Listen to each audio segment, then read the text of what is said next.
This piece of information that I'm sharing today is absolutely critical in your walk with God. And when you come to really get to this place of wanting to hear God's voice more and more and wanting to have God's guidance in your life, you will want to be so super clear that it's God guiding you and not the enemy. So how do you know the difference? How do you know the difference between whether it's God guiding you and God's direction in your life, or whether it's the enemy guiding you and the enemy directing your life? This is so key to learn, and you're going to know the difference by the end of this episode. Did you know that you are called? You have a business, an idea, a gift inside of you that has to be nurtured, that has to be in the world. And we are urged to build a business and life worthy of the calling you have received. So let's start now. Have you ever followed guidance that you thought was divine and you thought was from God, but it turned out that it wasn't?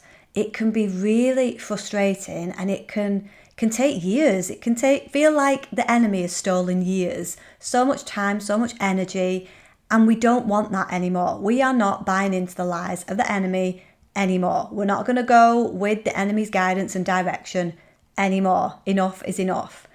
So you might want to take notes as you're going through this, because like I said, I really want you to remember this. And it's something that won't change overnight, but it will.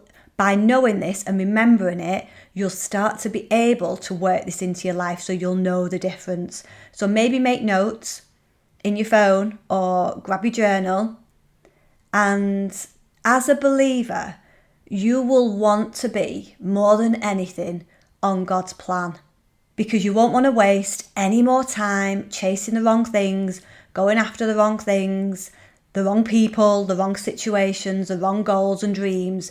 You'll want to become super aligned. And alignment has got this kind of new age vibe about it, where it's like, yeah, be aligned, get my energy aligned. Aligned to what? So this is proper alignment, because this is saying, I'm a believer, God, and I dedicate my dreams to you, my life to you, because I don't want to be under the guidance of anybody else anymore but you, because I know it's painful if I do it on my own. And I was sat in bed last night and I was thinking, how much time have I wasted, have you wasted, following nudges, urges, feelings, kind of what we think is right, and what the enemy plants as, yeah, you should do this. It might plant a seed of lust in your mind of, this person would be great for you, that situation would be great for you, you need to go and spend this money on this thing over here because that will fix and heal you. The enemy plants seeds in your head of doubt, of confusion, to direct you off God's plan. And it's not always so evident. It's not like it comes along and bashes you over the head and says, hey, I'm the enemy, I'm here to distract you, to discourage you, and to keep you down. We're told in the Bible that the enemy comes to kill, steal, and destroy. But a lot of the time we either don't believe that, or when we do realise there is an enemy, we then think, blimey, that will never go, that will never change. But it will, and it can start today. So I used to have a voice in my head that in the self-help world, the new age world, I genuinely thought was God. I thought it was some sort of energy, spirit, some sort of divine connection that was guiding me. And it was a voice in my head. And I'll explain later on where it sort of came from and what it sounded like. And now, after knowing and experiencing God's conviction in church, when I was just baptized, just saved, I now know the complete distinction of the two voices. And I didn't know at the time. So it's almost like there's a battle going on in your mind, because one day you feel like it could be God because you feel quite peaceful and you feel quite good about yourself and about the world and about your dreams. But the next day, even the next hour, or have you ever done it where in the morning you feel great and peaceful, and then by the afternoon it's like the world is about to end? I'm laughing because that's how much our emotions can go up and down. And in the self-help world, we're kind of told to go off feelings and vibes. Feelings and vibes are not enough to go on. We want to stand on the truth. And the truth is that God's voice and God's direction is completely different than the enemy's voice and the enemy's direction. So the enemy sounds like, really? Is that going to work? It's not changed for years. Is it going to work? Nothing's ever changed so far. Do you think you can do that? Do you think he's good enough? Do you think you might die and get some really bad illness? And what's the point anyway? What's the point in even trying? It's worked for her. It might not work for me though. And it's relentless. It's that loop that goes on. And it's almost not that obvious until you become aware of it. And then you're like, whoa, how has my life been ruled by that voice? I was on holiday and I was just about to go to bed and I thought, no, I'll just write down 10 ways that the enemy speaks to us and lies to us. And I thought it will only take me like 30 seconds because I'll just write the 10 down. No kidding. I had a list before I went to bed of about 80 and then now it's grown to about 120 ways, thoughts that the enemy bombards us with and torments us with. And it's all of those ones I've just said. Let me try and give you some more now. It's those thoughts that torment you with things like, oh, I'm so tired, I'm so drained, I don't know what I'm doing, I've never got enough money, why is this so unfair? You can feel the defeat in my words already, can't you? And it's that constant voice of death, destruction and despair. And it's not how it's meant to be. And what I've learned is, it comes from in your head. And for me, it was weirdly always at the right side of my head. And it would be a constant barrage of doubt about me and my capability. And it will tell you things about how you're not capable and you're not good enough. It will bombard you with thoughts and feelings to keep you down, to keep you stuck. And if you ever keep coming up against the same issues, whether it's lack, whether it's a recurrent health issue, whether it's disconnection in your relationships, whether it's just a general feeling of ugh throughout your day, disconnection, not feeling on fire and alive, that's the enemy that's in control. And like I said, it's so in your head. For me, it was the right side of my head, but it doesn't really matter where it comes from. It's very heady. So the enemy gets in your head, and that's where it attacks you first. It wants to get in your mind, because if it can get your mind, it's got your life. Until now, though. Now, the difference and the distinction between the enemy being in your head, imagine all of those feelings you feel when the enemy's in control. How are you going to feel? It's very likely you're going to feel anxious, nervous, scared, low, insecure, inadequate, defeated. All of those feelings it's going to make you feel, and that's not God. So, how does God sound and feel? I now know that when God speaks to me, and it doesn't happen all the time, right? What I also want you to know is that it's not like the only way God can guide you and speak to you is by you hearing God's voice.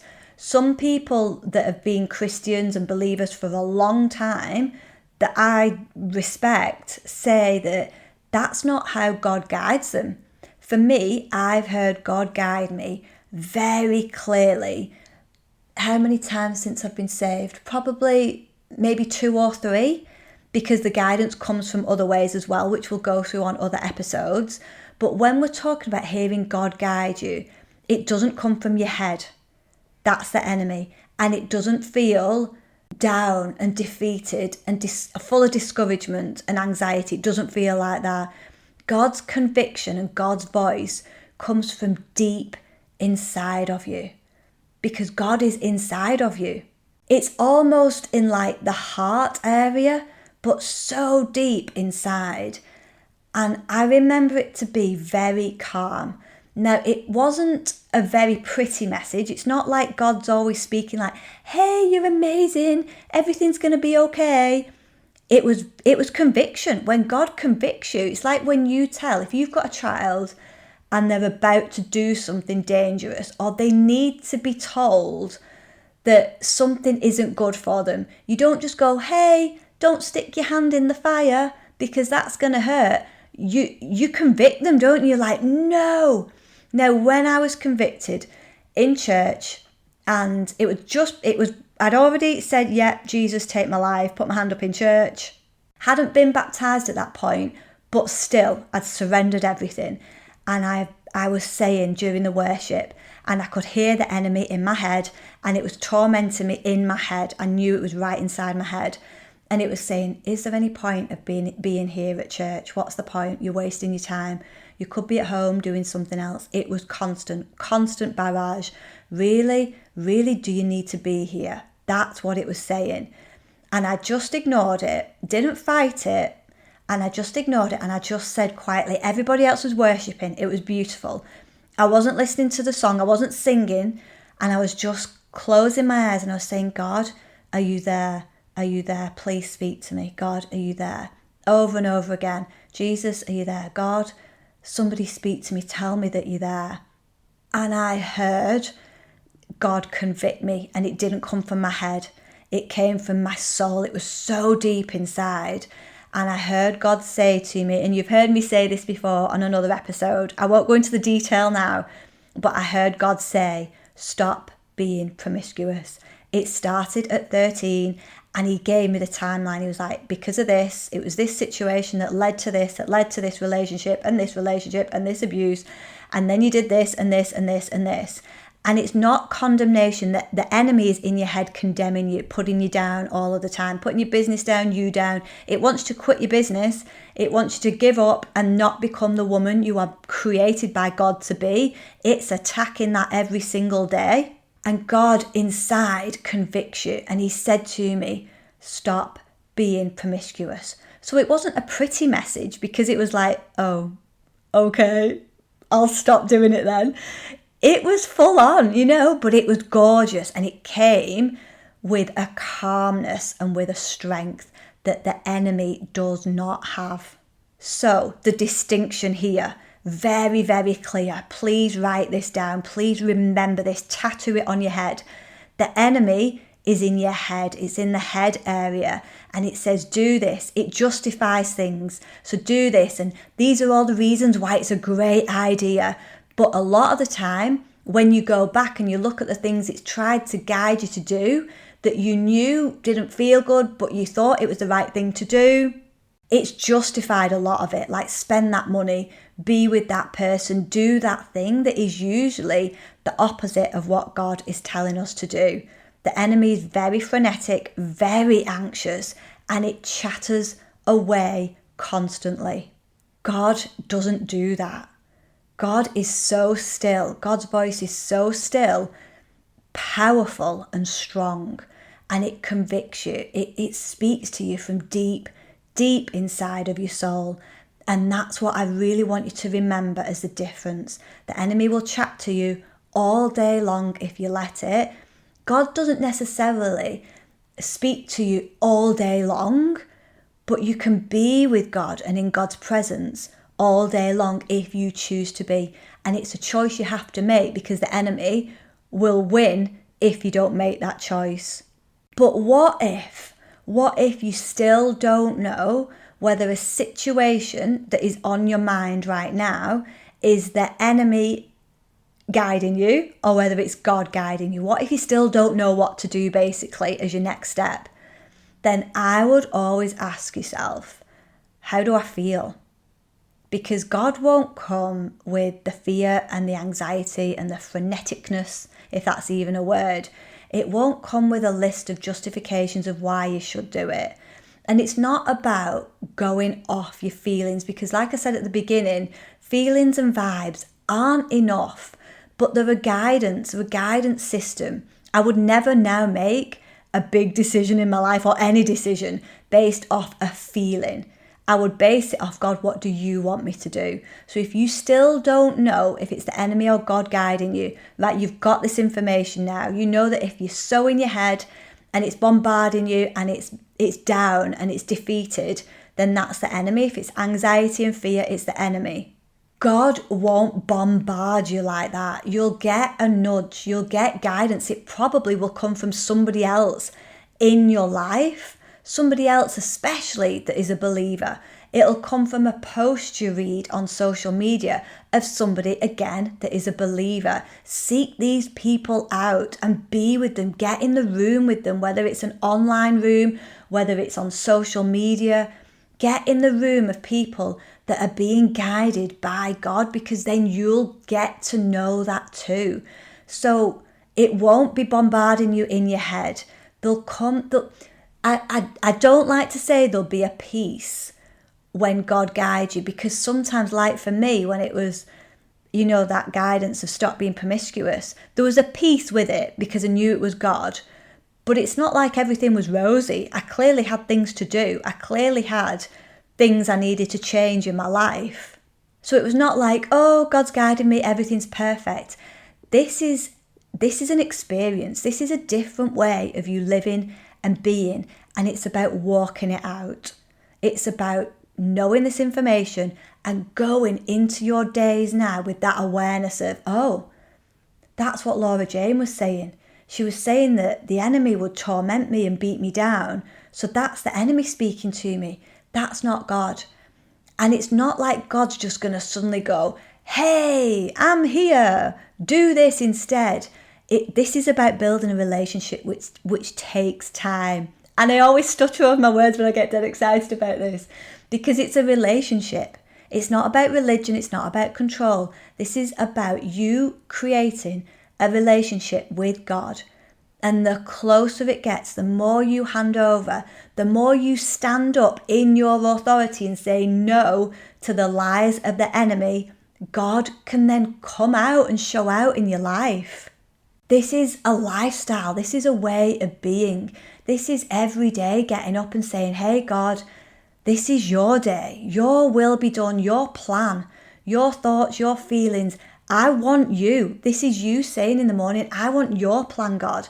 I want what you want, your dreams, your goals, not mine anymore. I want your thoughts, your feelings. I want to walk your path. That's completely different than just getting up and just going with the flow. And we're told that as well, aren't we? Go with the flow. Don't go with the flow, because you'll end up on the enemy's flow. You want to be in God's world. You want to be aligned to God, feet firmly planted in God's word. And this takes time. So you now know in your head, the enemy wants your mind. It wants control over your mind. It wants to defeat you. It comes to kill, steal, and destroy. God comes to give you life and life abundantly, but you've got to choose it. And when you keep standing in your authority and say no to the lies of the enemy, you've got the awareness now. And when I finally complete that list of 100 and what will it be? I'm thinking it might be 150, 200 lies the enemy gives us. When you've got that in your, you've got that as your weapon against the enemy, because you can look at it and be like, oh, that's a lie. Right, God, what's your truth? Like I said, this is about you walking it out. This is about a different life, different lifestyle, a new experience. This is about being more in the presence of God every single day than allowing the enemy one more day. And that's the whole point of Believe. That's the whole point of the community, this podcast, the events. And if you've seen my latest post on social, over our holiday, a family holiday, we as a family refuse to give the enemy one more day, even one more minute. And now you can do that as well. Refuse to give the enemy one more day of your life and say, hey, I'm going to put my hand up and say, yes, I want more of the presence of God in my life, guiding me, being with me, directing me. It's a choice. And it's about getting in the right rooms with the right people, with the right belief. And if you feel called to join Believe, come and join us. Come and check it out. We would love to welcome you in. We would love to help you stop believing the lies of the enemy. Stop letting them control you and bring you down and hold you back, and walk in the presence of God more instead. All right, that's what we're doing this week on this week's call. So if you want to join us, let us know. I will see you again on the next episode.